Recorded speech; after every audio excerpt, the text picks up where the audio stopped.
6वां अध्याय नारद जी के पूर्व चरित्र का शेष भाग। श्री सूत जी कहते हैं, शौनक जी, देवऋषि नारद के जन्म और साधना की बात सुनकर सत्यवती नंदन भगवान श्री व्यास जी ने उनसे फिर ये प्रश्न किया। श्री व्यास जी ने पूछा, नारद जी, जब आपको ज्ञानोपदेश करने वाले महात्मा गण चले गए तब आपने क्या किया? उस समय तो आपकी अवस्था बहुत छोटी थी। स्वयंभू आपकी शेष आयु किस प्रकार व्यतीत हुई और मृत्यु के समय आपने किस विधि से अपने शरीर का परित्याग किया? देवऋषि, काल तो सभी वस्तुओं को नष्ट कर देता है। उसने आपकी इस पूर्व कल्प की स्मृति को कैसे नष्ट नहीं किया? श्री नारद जी ने कहा, मुझे ज्ञानोपदेश करने वाले महात्मा गण जब चले गए तब मैंने इस प्रकार अपना जीवन व्यतीत किया। यद्यपि उस समय मेरी अवस्था बहुत छोटी थी। मैं अपनी माँ का इकलौता लड़का था। एक तो वो स्त्री थी, दूसरे मूढ़ और तीसरे दासी थी। मुझे भी उसके सिवा और कोई सहारा नहीं था। उसने अपने को मेरे स्नेह पाश में जकड़ रखा था।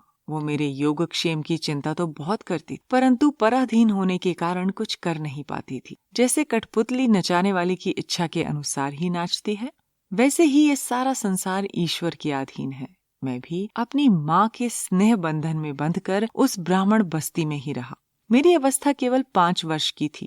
मुझे दिशा, देश और काल के संबंध में कुछ भी ज्ञात नहीं था। एक दिन की बात है, मेरी माँ गौ धोने के लिए रात के समय घर से बाहर निकली। रास्ते में उसके पैर से सांप छू गया। उसने उस बेचारी को डस लिया। उस सांप का क्या दोष? काल की ऐसी ही प्रेरणा थी। मैंने समझा, भक्तों का मंगल चाहने वाले भगवान का ये भी एक अनुग्रह ही है। इसके बाद मैं उत्तर दिशा की ओर चल पड़ा। उस ओर मार्ग में मुझे अनेकों धन धान्य से संपन्न देश, नगर, गांव, अहीरों की चलती फिरती बस्तियां, खाने, खेड़े, नदी और पर्वतों के तटवर्ती पड़ाव, वाटिकाएं, वन उपवन और रंग बिरंगी धातुओं से युक्त विचित्र पर्वत दिखाई पड़े। कहीं कहीं जंगली वृक्ष थे, जिनकी बड़ी बड़ी शाखाएं हाथियों ने तोड़ डाली थी। शीतल जल से भरे हुए जलाशय थे, जिनमें देवताओं के काम में आने वाले कमल थे। उन पर पक्षी तरह तरह की बोली बोल रहे थे और भंवरे मंडरा रहे थे। ये सब देखता हुआ मैं आगे बढ़ा। मैं अकेला ही था। इतना लंबा मार्ग तय करने पर मैंने एक घोर गहन जंगल देखा। उसमें नरकट, बांस, सेंठा, कुश, कीचक आदि खड़े थे। उसकी लंबाई चौड़ाई भी बहुत थी और वो सांप, उल्लू, सियार आदि भयंकर जीवों का घर हो रहा था। देखने में बड़ा भयावना लगता था। चलते चलते मेरा शरीर और इंद्रियां शिथिल हो गई। मुझे बड़े जोर की प्यास लगी। भूखा तो था ही। वहां एक नदी मिली। उसके कुंड में मैंने स्नान, जलपान और आचमन किया। इससे मेरी थकावट मिट गई। उस विजन वन में एक पीपल के नीचे आसन लगाकर मैं बैठ गया। उन महात्माओं से जैसा मैंने सुना था, हृदय में रहने वाले परमात्मा के उसी स्वरूप का मैं मन ही मन ध्यान करने लगा। भक्ति भाव से वशीकृत चित्त द्वारा भगवान के चरण कमलों का ध्यान करते ही भगवत प्राप्ति की उत्कट लालसा से मेरे नेत्रों में आंसू छलछला आए और हृदय में धीरे धीरे भगवान प्रकट हो गए। व्यास जी उस समय प्रेम भाव के अत्यंत उद्रेक से मेरा रोम रोम पुलकित हो उठा। हृदय अत्यंत शांत और शीतल हो गया। उस आनंद की बाढ़ में मैं ऐसा डूब गया कि मुझे अपना और ध्येय वस्तु का तनिक भी भान न रहा। भगवान का वे अनिर्वचनीय रूप समस्त शोकों का नाश करने वाला और मन के लिए अत्यंत लुभावना था। सहसा उसे देख मैं बहुत ही विकल हो गया और अनमना सा होकर आसन से उठ खड़ा हुआ। मैंने उस स्वरूप का दर्शन फिर करना चाहा, किंतु मन को हृदय में समाहित करके बार बार दर्शन की चेष्टा करने पर भी मैं उसे नहीं देख सका। मैं अतृप्त के समान आतुर हो उठा। इस प्रकार निर्जन वन में मुझे प्रयत्न करते देख स्वयं भगवान ने, जो वाणी के विषय नहीं है, बड़ी गंभीर और मधुर वाणी से मेरे शोक को शांत करते हुए से कहा, खेद है कि इस जन्म में तुम मेरा दर्शन नहीं कर सकोगे। जिनकी वासनाएं पूर्णतया शांत नहीं हो गई हैं, उन अधकचरे योगियों को मेरा दर्शन अत्यंत दुर्लभ है। निष्पाप बालक, तुम्हारे हृदय में मुझे प्राप्त करने की लालसा जागृत करने के लिए ही मैंने एक बार तुम्हें अपने स्वरूप की झलक दिखाई है। मुझे प्राप्त करने की आकांक्षा से युक्त साधक धीरे धीरे हृदय की संपूर्ण वासनाओं का भली भांति त्याग कर देता है। अल्पकालीन संत सेवा से ही तुम्हारी चित्त वृत्ति मुझ में स्थिर हो गई है। अब तुम इस प्राकृति मलिन शरीर को छोड़कर मेरे पार्षद हो जाओगे। मुझे प्राप्त करने का तुम्हारा ये दृढ़ निश्चय कभी किसी प्रकार नहीं टूटेगा। समस्त सृष्टि का प्रलय हो जाने पर भी मेरी कृपा से तुम्हें मेरी स्मृति बनी रहेगी। आकाश के समान अव्यक्त सर्वशक्तिमान महान परमात्मा इतना कहकर चुप हुए। उनकी इस कृपा का अनुभव करके मैंने उन श्रेष्ठों से भी श्रेष्ठतर भगवान को सिर झुकाकर प्रणाम किया। तभी से मैं लज्जा संकोच छोड़कर भगवान के अत्यंत रहस्यमय और मंगलमय मधुर नामों और लीलाओं का कीर्तन और स्मरण करने लगा। स्पृहा और मद मत्सर मेरे हृदय से पहले ही निवृत्त हो चुके थे। अब मैं आनंद से काल की प्रतीक्षा करता हुआ पृथ्वी पर विचरने लगा। व्यास जी, इस प्रकार भगवान की कृपा से मेरा हृदय शुद्ध हो गया, आसक्ति मिट गई और मैं श्री कृष्ण परायण हो गया। कुछ समय बाद जैसे एकाएक बिजली कौंध जाती है, वैसे ही अपने समय पर मेरी मृत्यु आ गई। मुझे शुद्ध भगवत पार्षद शरीर प्राप्त होने का अवसर आने पर प्रारब्ध कर्म समाप्त हो जाने के कारण 5 भौतिक शरीर नष्ट हो गया। कल्प के अंत में जिस समय भगवान नारायण प्रलयकालीन समुद्र के जल में शयन करते हैं, उस समय उनके हृदय में शयन करने की इच्छा से इस सारी सृष्टि को समेटकर ब्रह्मा जी जब प्रवेश करने लगे, तब उनके श्वास के साथ मैं भी उनके हृदय से प्रवेश कर गया। 1,000 चतुर्युगी बीत जाने पर जब ब्रह्मा जी जगे और उन्होंने सृष्टि करने की इच्छा की, तब उनकी इंद्रियों से मरीचि आदि ऋषियों के साथ मैं भी प्रकट हो गया। तभी से मैं भगवान की कृपा से वैकुंठ आदि में और तीनों लोकों में बाहर और भीतर बिना रोक टोक विचरण किया करता हूँ। मेरे जीवन का व्रत भगवत जन अखंड रूप से चलता रहता है। भगवान की दी हुई इस स्वर ब्रह्म से विभूषित वीणा पर तान छेड़कर मैं उनकी लीलाओं का गान करता हुआ सारे संसार में विचरता हूँ। जब मैं उनकी लीलाओं का गान करने लगता हूँ, तब वो प्रभु जिनके चरण कमल समस्त तीर्थों के उद्गम स्थान हैं और जिनका यशोगान मुझे बहुत ही प्रिय लगता है, बुलाए हुए की भांति तुरंत मेरे हृदय में आकर दर्शन दे देते हैं। जिन लोगों का चित्त निरंतर विषय भोगों की कामना से आतुर हो रहा है, उनके लिए भगवान की लीलाओं का कीर्तन संसार सागर से पार जाने का जहाज है। ये मेरा अपना अनुभव है। काम और लोभ की चोट से बार बार घायल हुआ हृदय श्री कृष्ण सेवा से जैसी प्रत्यक्ष शांति का अनुभव करता है, यम नियम आदि योग मार्गों से वैसी शांति नहीं मिल सकती। व्यास जी, आप निष्पाप हैं। आपने मुझसे जो कुछ पूछा था वो सब अपने जन्म और साधना का रहस्य तथा आपकी आत्मतुष्टि का उपाय मैंने बतला दिया। श्री सूत जी कहते हैं, शौनक आदि ऋषियों, देव ऋषि नारद ने व्यास जी से इस प्रकार कहकर जाने की अनुमति ली और वीणा बजाते हुए स्वच्छंद विचरण करने के लिए वो चल पड़े। ये देव ऋषि नारद धन्य हैं, क्योंकि ये शारंगपाणी भगवान की कीर्ति को अपनी वीणा पर गा गा कर स्वयं तो आनंद मग्न होते ही हैं, साथ साथ इस जगत को भी आनंदित करते रहते हैं। 7वां अध्याय, अश्वत्थामा द्वारा द्रौपदी के पुत्रों का मारा जाना और अर्जुन के द्वारा अश्वत्थामा का मानमर्दन। श्री शौनक जी ने पूछा, सूत जी, सर्वज्ञ एवं सर्वशक्तिमान व्यास भगवान ने नारद जी का अभिप्राय सुन लिया, फिर उनके चले जाने पर उन्होंने क्या किया? श्री सूत जी ने कहा, ब्रह्म नदी सरस्वती के पश्चिम तट पर शम्याप्रास नाम का एक आश्रम है। वहाँ ऋषियों के यज्ञ चलते ही रहते हैं। वहीं व्यास जी का अपना आश्रम है। उसके चारों ओर बेर का सुंदर वन है। उस आश्रम में बैठकर उन्होंने आचमन किया और स्वयं अपने मन को समाहित किया। उन्होंने भक्ति योग के द्वारा अपने मन को पूर्णतया एकाग्र और निर्मल करके आदि पुरुष परमात्मा और उनके आश्रम से रहने वाली माया को देखा। इसी माया से मोहित होकर ये जीव तीनों गुणों से अतीत होने पर भी अपने को त्रिगुणात्मक मान लेता है और इस मान्यता के कारण होने वाले अनर्थों को भोगता है। इन अनर्थों की शांति का साक्षात साधन है केवल भगवान का भक्ति योग। परंतु संसार के लोग इस बात को नहीं जानते। यही समझकर उन्होंने इस परमहंसों की संहिता श्रीमद् भागवत की रचना की। इसके श्रवण मात्र से पुरुषोत्तम भगवान श्री कृष्ण के प्रति परम प्रेममयी भक्ति हो जाती है, जिससे जीव के शोक, मोह और भय नष्ट हो जाते हैं। उन्होंने इस भागवत संहिता का निर्माण और पुनरावृत्ति करके इसे अपने निवृत्ति परायण पुत्र श्री शुकदेव जी को पढ़ाया। श्री शौनक जी ने पूछा, श्री शुकदेव जी तो अत्यंत निवृत्ति परायण हैं, उन्हें किसी भी वस्तु की अपेक्षा नहीं है।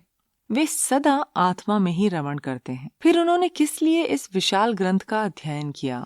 श्री सूत जी ने कहा, जो लोग ज्ञानी हैं, जिनकी अविद्या की गांठ खुल गई है और जो सदा आत्मा में ही रमण करने वाले हैं, वे भी भगवान की हेतु रहित भक्ति किया करते हैं, क्योंकि भगवान के गुण ही ऐसे मधुर हैं जो सबको अपनी ओर खींच लेते हैं। फिर श्री शुकदेव जी तो भगवान के भक्तों के अत्यंत प्रिय और स्वयं भगवान वेद व्यास के पुत्र हैं। भगवान के गुणों ने उनके हृदय को अपनी ओर खींच लिया और उन्होंने उससे विवश होकर ही इस विशाल ग्रंथ का अध्ययन किया। शौनक जी, अब मैं राज ऋषि परीक्षित के जन्म, कर्म और मोक्ष की तथा पांडवों के स्वर्गारोहण की कथा कहता हूँ, क्योंकि इन्हीं से भगवान श्री कृष्ण की अनेकों कथाओं का उदय होता है। जिस समय महाभारत युद्ध में कौरव और पांडव दोनों पक्षों के बहुत से वीर गति को प्राप्त हो चुके थे और भीमसेन की गदा के प्रहार से दुर्योधन की जांघ टूट चुकी थी, तब अश्वत्थामा ने अपने स्वामी दुर्योधन का प्रिय कार्य समझकर द्रौपदी के सोते हुए पुत्रों के सिर काटकर उसे भेंट किए। ये घटना दुर्योधन को भी अप्रिय ही लगी, क्योंकि ऐसे नीच कर्म की सभी निंदा करते हैं। उन बालकों की माता द्रौपदी अपने पुत्रों का निधन सुनकर अत्यंत दुखी हो गई। उसकी आंखों में आंसू छलछला आए, वो रोने लगी। अर्जुन ने उसे सांत्वना देते हुए कहा, कल्याणी, मैं तुम्हारे आंसू तब पोंछूंगा जब उस आतताई ब्राह्मणा धम का सिर गांडीव धनुष के बाणों से काटकर तुम्हें भेंट करूंगा और पुत्रों की अंत्येष्टि क्रिया के बाद तुम उस पर पैर रखकर स्नान करोगी। अर्जुन ने इन मीठी और विचित्र बातों से द्रौपदी को सांत्वना दी और अपने मित्र भगवान श्री कृष्ण की सलाह से उन्हें सारथी बनाकर कवच धारण कर और अपने भयानक गांडीव धनुष को लेकर वो रथ पर सवार हुए और गुरुपुत्र अश्वत्थामा के पीछे दौड़ पड़े। बच्चों की हत्या से अश्वत्थामा का भी मन उद्विग्न हो गया था। जब उसने दूर से ही देखा कि अर्जुन मेरी ओर झपटे हुए आ रहे हैं, तब वे अपने प्राणों की रक्षा के लिए पृथ्वी पर जहां तक भाग सकता था, रुद्र से भयभीत सूर्य की भांति भागता रहा। जब उसने देखा कि मेरे रथ के घोड़े थक गए हैं और मैं बिल्कुल अकेला हूँ, तब उसने अपने को बचाने का एकमात्र साधन ब्रह्मास्त्र ही समझा, यद्यपि उसे ब्रह्मास्त्र को लौटाने की विधि मालूम नहीं थी। फिर भी प्राण संकट देखकर उसने आचमन किया और ध्यानस्थ होकर ब्रह्मास्त्र का संधान किया।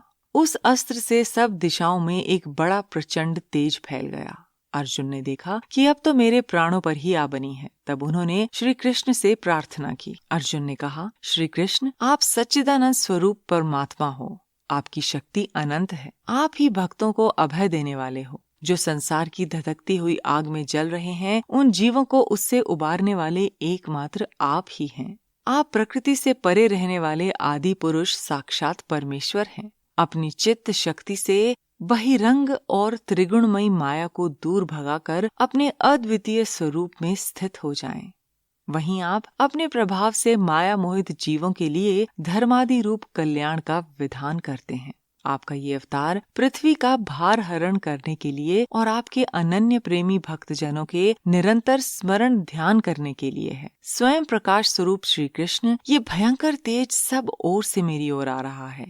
ये क्या है, कहाँ से, क्यों आ रहा है, इसका मुझे बिल्कुल पता नहीं है।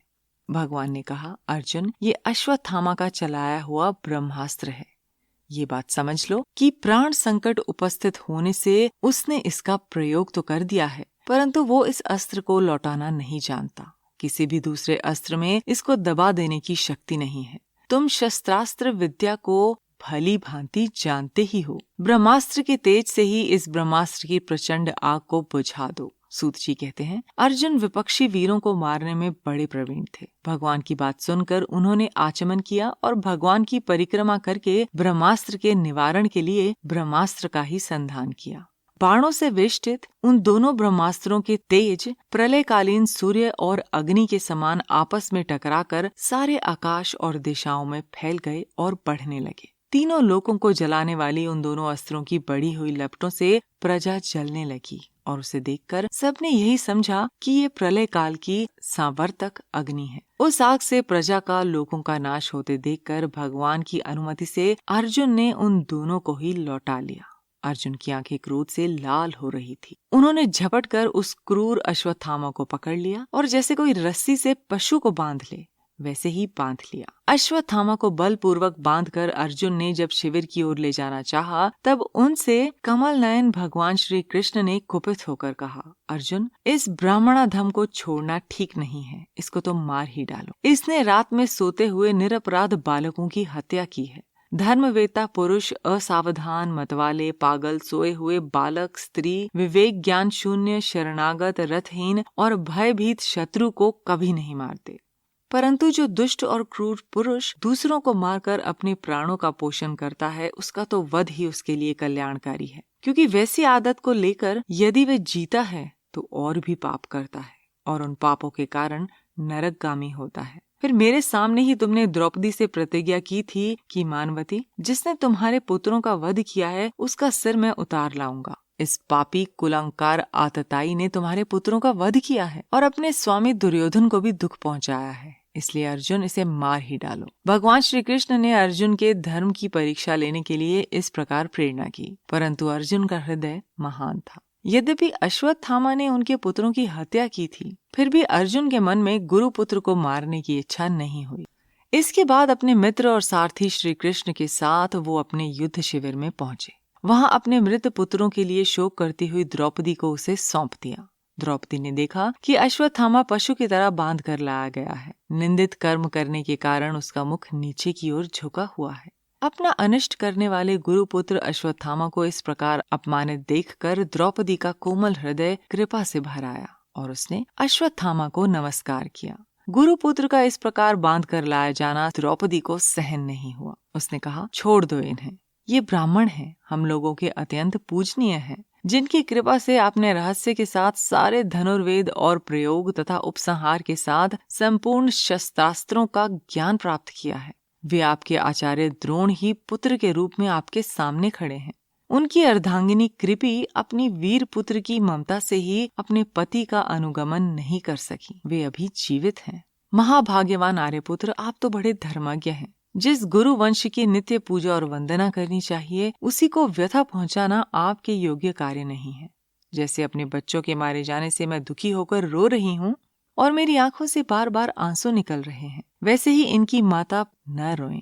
जो उच्च श्रृंगल राजा अपने कुकृत्यों से ब्राह्मण कुल को कुपित कर देते हैं, वो कुपित ब्राह्मण कुल उन राजाओं को सपरिवार शोक अग्नि में डालकर शीघ्र ही भस्म कर देता है। सूत जी ने कहा, शौनकादि ऋषियों, द्रौपदी की बात धर्म और न्याय के अनुकूल थी। उसमें कपट नहीं था, करुणा और समता थी। अतएव राजा युधिष्ठिर ने रानी के इन हित भरे श्रेष्ठ वचनों का अभिनंदन किया। साथ ही नकुल, सहदेव, सात्यकी, अर्जुन, स्वयं भगवान श्री कृष्ण और वहां पर उपस्थित सभी नर नारियों ने द्रौपदी की बात का समर्थन किया। उस समय क्रोधित होकर भीमसेन ने कहा, जिसने सोते हुए बच्चों को न अपने लिए और न अपने स्वामी के लिए बल्कि व्यर्थ ही मार डाला, उसका तो वध ही उत्तम है। भगवान श्री कृष्ण ने द्रौपदी और भीमसेन की बात सुनकर और अर्जुन की ओर देखकर कुछ हंसते हुए से कहा। भगवान श्री कृष्ण बोले, पतित ब्राह्मण का भी वध नहीं करना चाहिए और आतताई को मार ही डालना चाहिए। शास्त्रों में मैंने ही ये दोनों बातें कही हैं, इसलिए मेरी दोनों आज्ञाओं का पालन करो। तुमने द्रौपदी को सांत्वना देते समय जो प्रतिज्ञा की थी, उसे भी सत्य करो। साथ ही भीमसेन, द्रौपदी और मुझे जो प्रिय हो वो भी करो। सूत जी कहते हैं, अर्जुन भगवान के हृदय की बात तुरंत ताड़ गए और उन्होंने अपनी तलवार से अश्वत्थामा के सिर की मणि उसके बालों के साथ उतार ली। बालकों की हत्या करने से वो श्रीहीन तो पहले ही हो गया था, अब मणि और ब्रह्म तेज से भी रहित हो गया। इसके बाद उन्होंने रस्सी का बंधन खोलकर उसे शिविर से निकाल दिया। मूड देना, धन छीन लेना और स्थान से बाहर निकाल देना, यही ब्राह्मणों का वध है। उनके लिए इससे भिन्न शारीरिक वध का विधान नहीं है। पुत्रों की मृत्यु से द्रौपदी और पांडव सभी शोकातुर हो रहे थे। अब उन्होंने अपने मारे हुए भाई बंधुओं की दाह आदि अंत्येष्टि क्रिया की। 8वां अध्याय, गर्भ में परीक्षित की रक्षा, कुंती के द्वारा भगवान की स्तुति और युधिष्ठिर का शोक। सूत जी कहते हैं, इसके बाद पांडव श्री कृष्ण के साथ जलांजलि के इच्छुक मरे हुए स्वजनों का तर्पण करने के लिए स्त्रियों को आगे करके गंगा तट पर गए। वहां उन सब ने मृत बंधुओं को जल दान दिया और उनके गुणों का स्मरण करके बहुत विलाप किया। तदनंतर भगवान के चरण कमलों की धूलि से पवित्र गंगा जल में पुनः स्नान किया। वहां अपने भाइयों के साथ कुरुपति महाराज युधिष्ठिर, धृतराष्ट्र, पुत्र शोक से व्याकुल गांधारी, कुंती और द्रौपदी सब बैठकर मरे हुए स्वजनों के लिए शोक करने लगे। भगवान श्री कृष्ण ने धौम्य आदि मुनियों के साथ उनको सांत्वना दी और समझाया कि संसार के सभी प्राणी काल के अधीन हैं। मौत से किसी को कोई बचा नहीं सकता।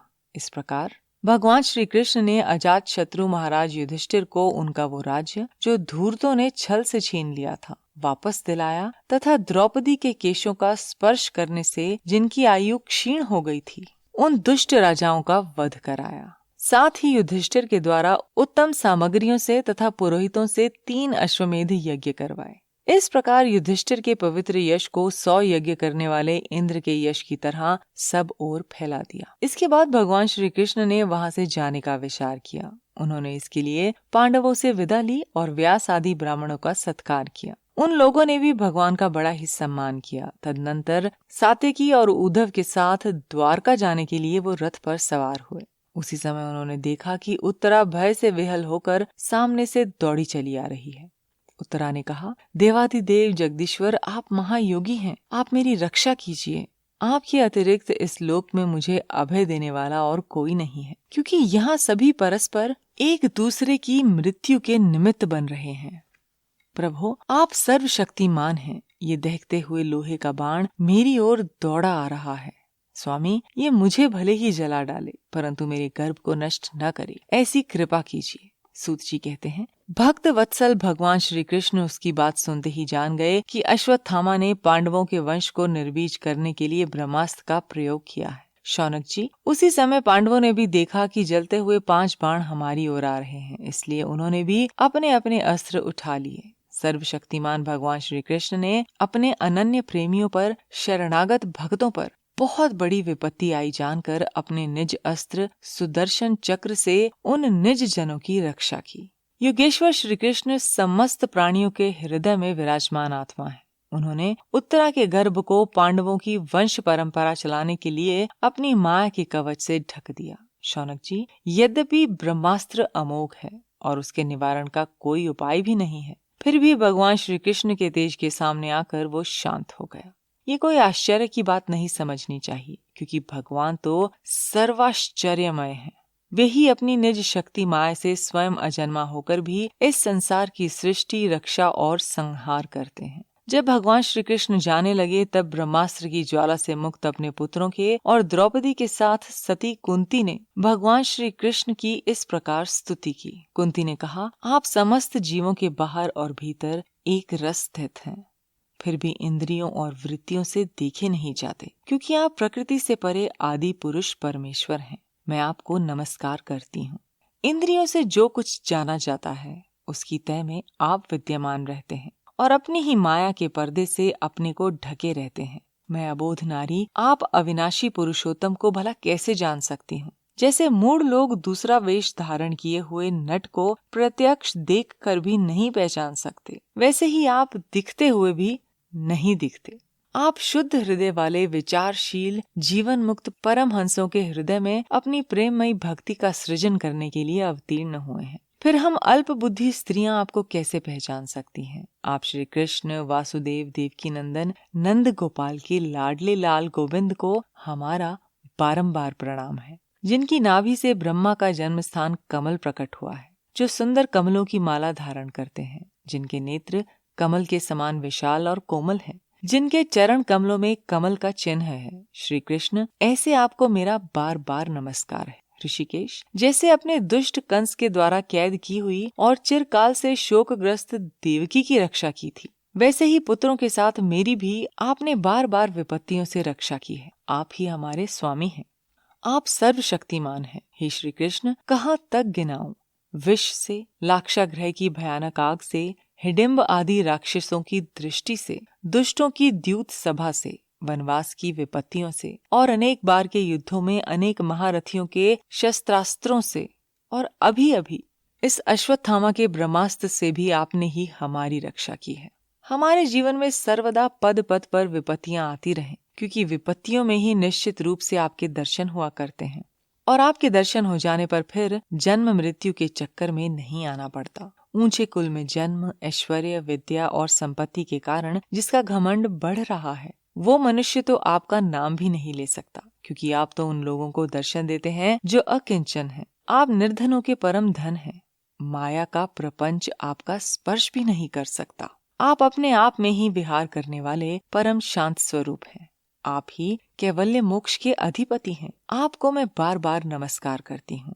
मैं आपको अनादि, अनंत, सर्वव्यापक, सबके नियंता, काल रूप परमेश्वर समझती हूँ। संसार के समस्त पदार्थ और प्राणी आपस में टकराकर विषमता के कारण परस्पर विरुद्ध हो रहे हैं, परंतु आप सब में समान रूप से विचर रहे हैं। भगवान, आप जब मनुष्यों की सी लीला करते हैं, तब आप क्या करना चाहते हैं ये कोई नहीं जानता। आपका कभी कोई न प्रिय है और न अप्रिय। आपके संबंध में लोगों की बुद्धि ही विषम हुआ करती है। आप विश्व की आत्मा हैं, विश्व रूप हैं। न आप जन्म लेते हैं और न कर्म ही करते हैं। फिर भी पशु, पक्षी, मनुष्य, ऋषि, जलचर आदि में आप जन्म लेते हैं और उन योनियों के अनुरूप दिव्य कर्म भी करते हैं। ये आपकी लीला ही तो है। जब बचपन में आपने दूध की मटकी फोड़कर यशोदा मैया को खिजा दिया था और उन्होंने आपको बांधने के लिए हाथ में रस्सी ली थी, तब आपकी आंखों में आंसू छलक आए थे। काजल कपोलों पर बह चला था, नेत्र चंचल हो रहे थे और भय की भावना से आपने अपने मुख को नीचे की ओर झुका लिया था। आपकी उस दशा का लीला छवि का ध्यान करके मैं मोहित हो जाती हूँ। भला जिससे भय भी भय मानता है, उसकी ये दशा।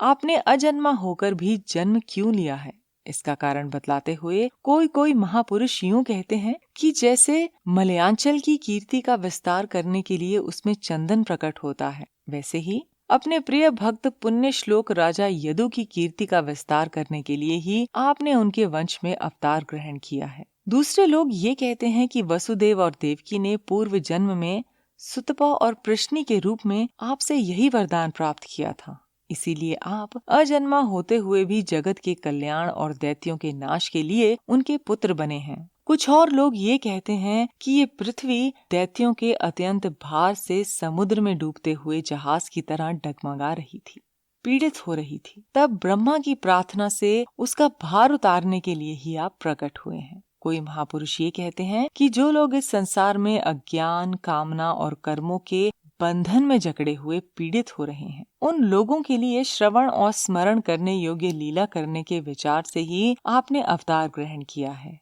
भक्तजन बार बार आपके चरित्र का श्रवण, गान, कीर्तन एवं स्मरण करके आनंदित होते रहते हैं। वो ही अविलंब आपके उस चरण कमल का दर्शन कर पाते हैं जो जन्म मृत्यु के प्रवाह को सदा के लिए रोक देता है। भक्त वांछा कल्पतरु प्रभु, क्या अब आप अपने आश्रित और संबंधी हम लोगों को छोड़कर जाना चाहते हैं? आप जानते हैं कि आपके चरण कमलों के अतिरिक्त हमें और किसी का सहारा नहीं है। पृथ्वी के राजाओं के तो हम यूं ही विरोधी हो गए हैं। जैसे जीव के बिना इंद्रियां शक्तिहीन हो जाती हैं, वैसे ही आपके दर्शन बिना यदुवंशियों के और हमारे पुत्र पांडवों के नाम तथा रूप का अस्तित्व ही क्या रह जाता है। गदाधर, आपके विलक्षण चरण चिन्हों से चिन्हित ये कुरु जांगल देश की भूमि आज जैसी शोभायमान हो रही है, वैसी आपके चले जाने के बाद नहीं रहेगी। आपकी दृष्टि के प्रभाव से ही ये देश पकी हुई फसल तथा लता वृक्षों से समृद्ध हो रहा है। ये वन, पर्वत, नदी और समुद्र भी आपकी दृष्टि से ही वृद्धि को प्राप्त हो रहे हैं। आप विश्व के स्वामी हैं, विश्व की आत्मा हैं और विश्व रूप हैं। यदुवंशियों और पांडवों में मेरी बड़ी ममता हो गई है। आप कृपा करके स्वजनों के साथ जोड़े हुए इस स्नेह की दृढ़ फांसी को काट दीजिए। श्री कृष्ण, जैसे गंगा की अखंड धारा समुद्र में गिरती रहती है, वैसे ही मेरी बुद्धि किसी दूसरी ओर न जाकर आपसे ही निरंतर प्रेम करती रहे। श्री कृष्ण, अर्जुन के प्यारे सखा यदुवंश शिरोमणे, आप पृथ्वी के भार रूप राजवेशधारी दैत्यों को जलाने के लिए अग्नि स्वरूप हैं। आपकी शक्ति अनंत है। गोविंद, आपका ये अवतार गौ, ब्राह्मण और देवताओं का दुख मिटाने के लिए ही है। योगेश्वर, चराचर के गुरु भगवान, मैं आपको नमस्कार करती हूँ।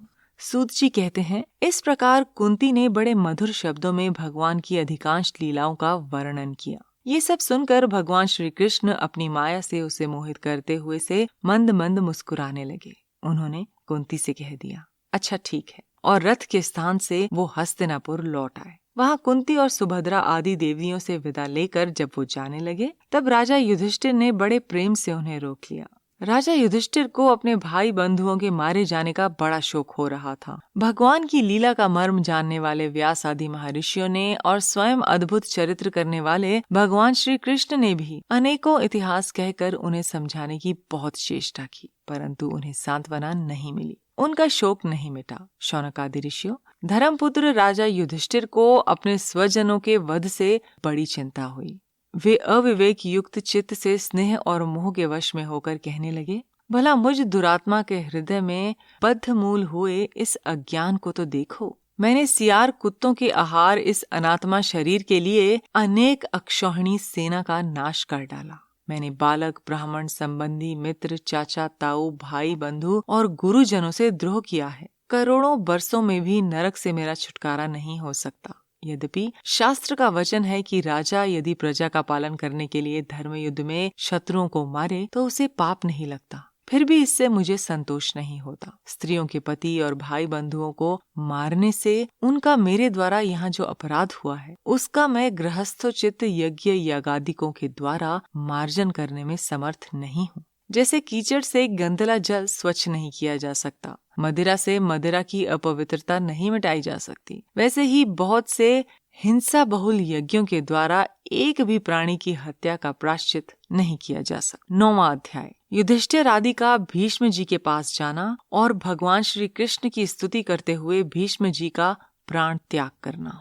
सूत जी कहते हैं, इस प्रकार राजा युधिष्ठिर प्रजाद्रोह से भयभीत हो गए। फिर सब धर्मों का ज्ञान प्राप्त करने की इच्छा से उन्होंने कुरुक्षेत्र की यात्रा की, जहाँ भीष्म पितामह शरशैया पर पड़े हुए थे। शौनक आदि ऋषियों, उस समय उन सब भाइयों ने स्वर्ण जटित रथों पर, जिनके अच्छे अच्छे घोड़े जुते हुए थे, सवार होकर अपने भाई युधिष्ठिर का अनुगमन किया। उनके साथ व्यास, धौम्य आदि ब्राह्मण भी थे। शौनक जी, अर्जुन के साथ भगवान श्री कृष्ण भी रथ पर चढ़कर चले। वहाँ जाकर पांडवों ने देखा कि भीष्म पितामह स्वर्ग से गिरे हुए देवता के समान पृथ्वी पर पड़े हुए हैं। उन लोगों ने उन्हें प्रणाम किया। शौनक जी, उसी समय भरत वंशियों के गौरव रूप भीष्म पितामह को देखने के लिए सभी ब्रह्म ऋषि, देव ऋषि और राज ऋषि वहाँ आए। पर्वत, नारद, धौम्य, भगवान व्यास, बृहदश्व, भरद्वाज, शिष्यों के साथ परशुराम जी, वशिष्ठ, इंद्रप्रमद, धृत, गृत्समद, असित, कक्षीवान, गौतम, अत्रि, विश्वामित्र, सुदर्शन तथा और भी शुकदेवादि शुद्ध हृदय महात्मागण और शिष्यों के सहित कश्यप, अंगिरा पुत्र बृहस्पति आदि मुनिगण भी वहां पधारे। भीष्म पितामह धर्म को और देश काल के विभाग को, कहाँ किस समय क्या करना चाहिए, इस बात को जानते थे। उन्होंने उन बड़भागी ऋषियों को सम्मिलित हुआ देखकर उनका यथा योग्य सत्कार किया। वे भगवान श्री कृष्ण का प्रभाव भी जानते थे, अतः उन्होंने अपनी लीला से मनुष्य का वेश धारण करके वहां बैठे हुए तथा जगदीश्वर के रूप में हृदय में विराजमान भगवान श्री कृष्ण की बाहर तथा भीतर दोनों जगह पूजा की। पांडव बड़े विनय और प्रेम के साथ भीष्म पितामह के पास बैठ गए। उन्हें देखकर भीष्म पितामह की आंखें प्रेम के आंसुओं से भर गई। उन्होंने उनसे कहा, धर्मपुत्रों, ये बड़े कष्ट और अन्याय की बात है कि तुम लोगों को ब्राह्मण धर्म और भगवान के आश्रित रहने पर भी इतने कष्ट के साथ जीना पड़ा, जिसके तुम कदापि योग्य नहीं थे। अतिरथी पांडु की मृत्यु के समय तुम्हारी अवस्था बहुत छोटी थी। उन दिनों तुम लोगों के लिए कुंती रानी को और साथ साथ तुम्हें भी बार बार बहुत से कष्ट झेलने पड़े। जिस प्रकार बादल वायु के वश में रहते हैं, वैसे ही लोकपालों के सहित सारा संसार काल भगवान के अधीन है। मैं समझता हूँ कि तुम लोगों के जीवन में ये जो अप्रिय घटनाएं घटित हुई हैं, वो सब उन्हीं की लीला है।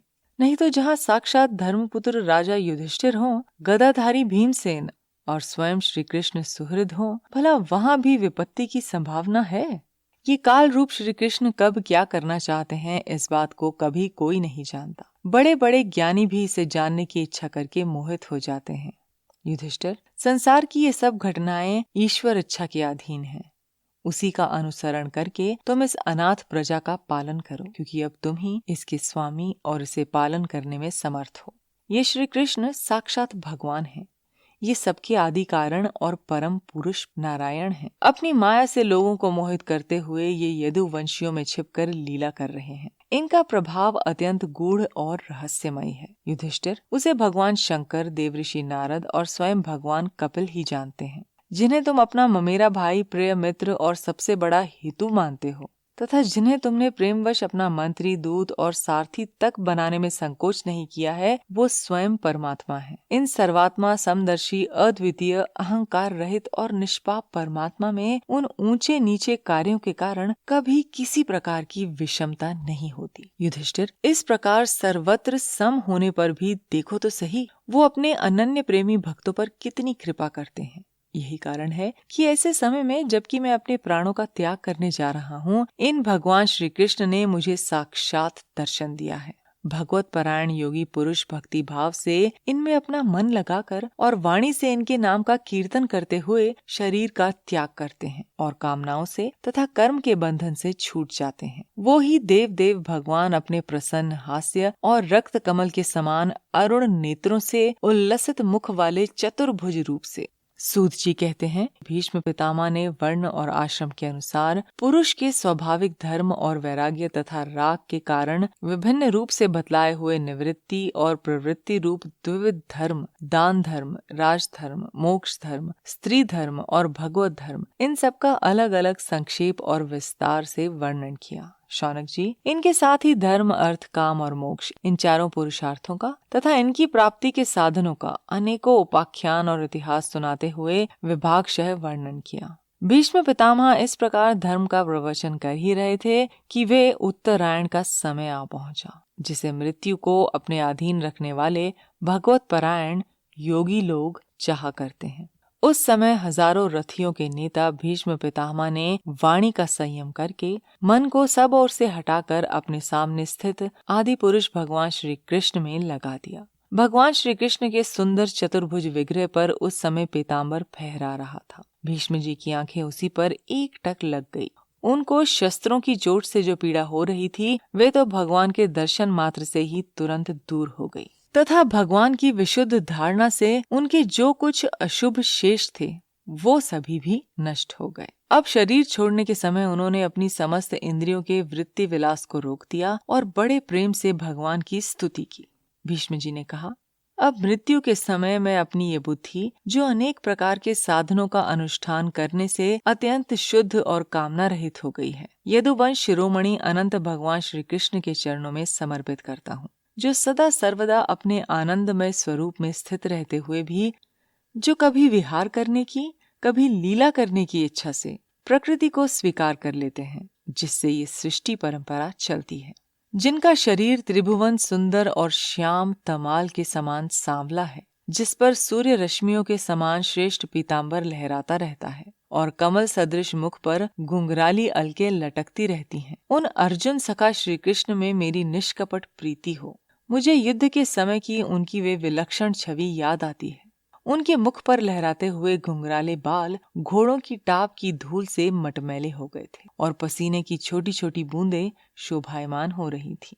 मैं अपने तीखे बाणों से उनकी त्वचा को बींध रहा था। उन सुंदर कवच मंडित भगवान श्री कृष्ण के प्रति मेरा शरीर, अंतःकरण और आत्मा समर्पित हो जाए। अपने मित्र अर्जुन की बात सुनकर, जो तुरंत ही पांडव सेना और कौरव सेना के बीच में अपना रथ ले आए और वहां स्थित होकर जिन्होंने अपनी दृष्टि से ही शत्रु पक्ष के सैनिकों की आयु छीन ली, उन पार्थ सखा भगवान श्री कृष्ण में मेरी परम प्रीति हो। अर्जुन ने जब दूर से कौरवों की सेना के मुखिया हम लोगों को देखा, तब पाप समझकर वो अपने स्वजनों के वध से विमुख हो गया। उस समय जिन्होंने गीता के रूप में आत्मविद्या का उपदेश करके उसके सामयिक अज्ञान का नाश कर दिया, उन परम पुरुष भगवान श्री कृष्ण के चरणों में मेरी प्रीति बनी रहे। मैंने प्रतिज्ञा कर ली थी कि मैं श्री कृष्ण को शस्त्र ग्रहण कराकर छोड़ूंगा। उसे सत्य और ऊंची करने के लिए उन्होंने अपनी शस्त्र ग्रहण न करने की प्रतिज्ञा तोड़ दी। उस समय वो रथ से नीचे कूद पड़े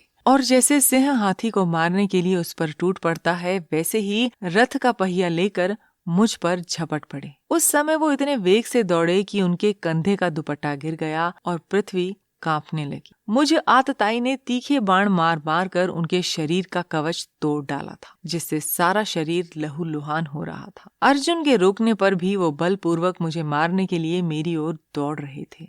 वे ही भगवान श्री कृष्ण जो ऐसा करते हुए भी मेरे प्रति अनुग्रह और भक्त वत्सलता से परिपूर्ण थे, मेरी एकमात्र गति हूँ, आश्रय हूँ। अर्जुन के रथ की रक्षा में सावधान जिन श्री कृष्ण के बाएं हाथ में घोड़ों की रास थी और दाहिने हाथ में चाबुक, इन दोनों की शोभा से उस समय जिनकी अपूर्व छवि बन गई थी, तथा महाभारत युद्ध में मरने वाले वीर जिनकी इस छवि का दर्शन करते रहने के कारण सारूप्य मोक्ष को प्राप्त हो गए, उन्हीं पार्थ सारथी भगवान श्री कृष्ण में मुझ मरणासन की परम प्रीति हो, जिनकी लटकीली सुंदर चाल, हाव भाव युक्त चेष्टाएं, मधुर मुस्कान और प्रेम भरी चितवन से अत्यंत सम्मानित गोपियां रास लीला में उनके अंतर ध्यान हो जाने पर प्रेमोन्माद से मतवाली होकर जिनकी लीलाओं का अनुकरण करके तन्मय हो गई थी, उन्हीं भगवान श्री कृष्ण में मेरा परम प्रेम हो। जिस समय युधिष्ठिर का राजसूय यज्ञ हो रहा था, मुनियों और बड़े बड़े राजाओं से भरी हुई सभा में सबसे पहले सबकी ओर से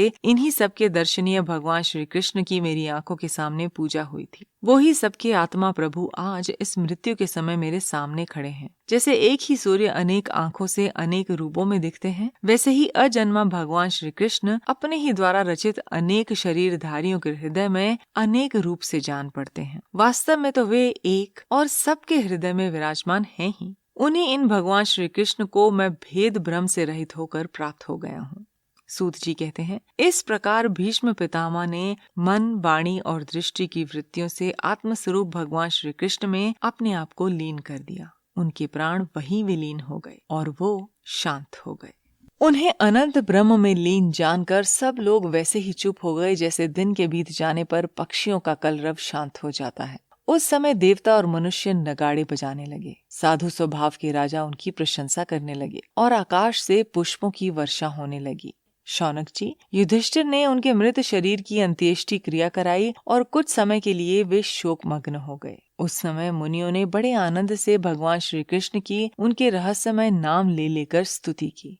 इसके पश्चात अपने हृदयों को श्री कृष्णमय बनाकर वो अपने अपने आश्रमों को लौट गए। तदनंतर भगवान श्री कृष्ण के साथ युधिष्ठिर हस्तिनापुर चले आए और उन्होंने वहां अपने चाचा धृतराष्ट्र और तपस्विनी गांधारी को ढांढस बंधाया। फिर धृतराष्ट्र की आज्ञा और भगवान श्री कृष्ण की अनुमति से समर्थ राजा युधिष्ठिर अपने वंश परंपरागत साम्राज्य का धर्म पूर्वक शासन करने लगे। 10वां अध्याय, श्री कृष्ण का द्वारकागमन। शौनक जी ने पूछा, धार्मिक शिरोमणि महाराज युधिष्ठिर ने अपनी पैतृक संपत्ति को हड़प जाने के इच्छुक आतताइयों का नष्ट करके अपने भाइयों के साथ किस प्रकार से राज्य शासन किया और कौन कौन से काम किए, क्योंकि भोगों में तो उनकी प्रवृत्ति थी ही नहीं। सूत जी कहते हैं, संपूर्ण सृष्टि को उज्जीवित करने वाले भगवान श्री हरि परस्पर की कलह अग्नि से दग्ध कुरु वंश को पुनः अंकुरित कर और युधिष्ठिर को उनके राज सिंहासन पर बैठाकर बहुत प्रसन्न हुए। भीष्म पितामह और भगवान श्री कृष्ण के उपदेशों के श्रवण से उनके अंतःकरण में विज्ञान का उदय हुआ और भ्रांति मिट गई। भगवान के आश्रय में रहकर वे समुद्र पर्यंत सारी पृथ्वी का इंद्र के समान शासन करने लगे। भीमसेन आदि उनके भाई पूर्ण रूप से उनकी आज्ञाओं का पालन करते थे। युधिष्ठिर के राज्य में आवश्यकता अनुसार यथेष्ट वर्षा होती थी। पृथ्वी में समस्त अभीष्ट वस्तुएं पैदा होती थी। बड़े बड़े थनों वाली बहुत सी गायें प्रसन्न रहकर गौशालाओं को दूध से सींचती रहती थी। नदियां, समुद्र, पर्वत, वनस्पति, लताएं और औषधियां प्रत्येक ऋतु में यथेष्ट रूप से अपनी अपनी वस्तुएं राजा को देती थीं। अजात शत्रु महाराज युधिष्ठिर के राज्य में किसी प्राणी को कभी भी आधि व्याधि अथवा दैविक, भौतिक और आत्मिक कलेश नहीं होते थे। अपने बंधुओं का शोक मिटाने के लिए और अपनी बहन सुभद्रा की प्रसन्नता के लिए भगवान श्री कृष्ण कई महीनों तक हस्तिनापुर में ही रहे। फिर जब उन्होंने राजा युधिष्ठिर से द्वारका जाने की अनुमति मांगी, तब राजा ने उन्हें अपने हृदय से लगाकर स्वीकृति दे दी। भगवान उनको प्रणाम करके रथ पर सवार हुए। कुछ लोगों ने उनका आलिंगन किया और कुछ ने प्रणाम। उस समय सुभद्रा, द्रौपदी, कुंती, उत्तरा, गांधारी, धृतराष्ट्र, युयुत्सु, कृपाचार्य, नकुल, सहदेव, भीमसेन, धौम्य और सत्यवती आदि सब मूर्छित से हो गए। वे शारंगपाणी श्री कृष्ण का विरह नहीं सह सके। भगवत भक्त सत्पुरुषों के संग से जिसका दुसंग छूट गया है, वो विचारशील पुरुष भगवान के मधुर मनोहर सुयश को एक बार भी सुन लेने पर फिर उसे छोड़ने की कल्पना भी नहीं करता। उन्हीं भगवान के दर्शन तथा स्पर्श से, उनके साथ आलाप करने से तथा साथ ही साथ सोने, उठने, बैठने और भोजन करने से जिनका संपूर्ण हृदय उन्हें समर्पित हो चुका था, वो पांडव भला उनका विरह कैसे सह सकते थे। उनका चित्त द्रवित हो रहा था। वो सब निर्निमेष नेत्रों से भगवान को देखते हुए स्नेह बंधन से बंधकर जहाँ तहाँ दौड़ रहे थे। भगवान श्री कृष्ण के घर से चलते समय उनके बंधुओं की स्त्रियों के नेत्र उत्कंठावश उमड़ते हुए आंसुओं से भर आए, परंतु इस भय से कि कहीं यात्रा के समय अशकुन न हो जाए, उन्होंने बड़ी कठिनाई से उन्हें रोक लिया। भगवान के प्रस्थान के समय मृदंग, शंख, भेरी, वीणा, ढोल, नरसिंगे, धुंधुरी, नगाड़े, घंटे और दुंदुभियां आदि बजने लगी। भगवान के दर्शन की लालसा से कुरु वंश की स्त्रियां अटारियों पर चढ़ गईं और प्रेम, लज्जा एवं मुस्कान से युक्त चितवन से भगवान को देखती हुई उन पर पुष्पों की वर्षा करने लगी। उस समय भगवान के प्रिय सखा घुंघराले बालों वाले अर्जुन ने अपने प्रियतम श्री कृष्ण का वो श्वेत छत्र, जिसमें मोतियों की झालर लटक रही थी और जिसका डंडा रत्नों का बना हुआ था, अपने हाथ में ले लिया। उद्धव और सात्यकी बड़े विचित्र चंवर डुलाने लगे। मार्ग में भगवान श्री कृष्ण पर चारों ओर से पुष्प की वर्षा हो रही थी। बड़ी ही मधुर झांकी थी। जहाँ तहाँ ब्राह्मणों के दिए हुए सत्य आशीर्वाद सुनाई पड़ रहे थे। वे सगुण भगवान के तो अनुरूप ही थे, क्योंकि उनमें सब कुछ है, परंतु निर्गुण के अनुरूप नहीं थे, क्योंकि उनमें कोई प्राकृत गुण नहीं है। हस्तिनापुर की कुलीन रमणियां, जिनका चित्त भगवान श्री कृष्ण में रम गया था, आपस में ऐसी बातें कर रही थीं जो सबके कान और मन को आकृष्ट कर रही थीं। वे आपस में कह रही थी, सखियों, ये वे ही सनातन परम पुरुष हैं जो प्रलय के समय में भी अपने अद्वितीय निर्विशेष स्वरूप में स्थित रहते हैं। उस समय सृष्टि के मूल ये तीनों गुण भी नहीं रहते। जगदात्मा ईश्वर में जीव भी लीन हो जाते हैं और महातत्वादी समस्त शक्तियाँ अपने कारण अव्यक्त में सो जाती हैं। उन्होंने ही फिर अपने नाम रूप रहित स्वरूप में नाम रूप के निर्माण की इच्छा की तथा अपनी काल शक्ति से प्रेरित प्रकृति का, जो कि उनकी अंशभूत जीवों को मोहित कर लेती है और सृष्टि की रचना में प्रवृत्त रहती है, अनुसरण किया और व्यवहार के लिए वेद आदि शास्त्रों की रचना की। इस जगत में जिसके स्वरूप का साक्षात्कार जितेंद्रिय योगी अपने प्राणों को वश में करके भक्ति से प्रफुल्लित निर्मल हृदय में किया करते हैं, ये श्री कृष्ण वही साक्षात पर ब्रह्म है। वास्तव में इन्हीं की भक्ति से अंतःकरण की पूर्ण शुद्धि हो सकती है, योग आदि के द्वारा नहीं। सखी, वास्तव में ये वही हैं जिनकी सुंदर लीलाओं का गायन वेदों में और दूसरे गोपनीय शास्त्रों में व्यास आदि रहस्यवादी ऋषियों ने किया है, जो एक अद्वितीय ईश्वर हैं और अपनी लीला से जगत की सृष्टि, पालन तथा संहार करते हैं, परंतु उनमें आसक्त नहीं होते।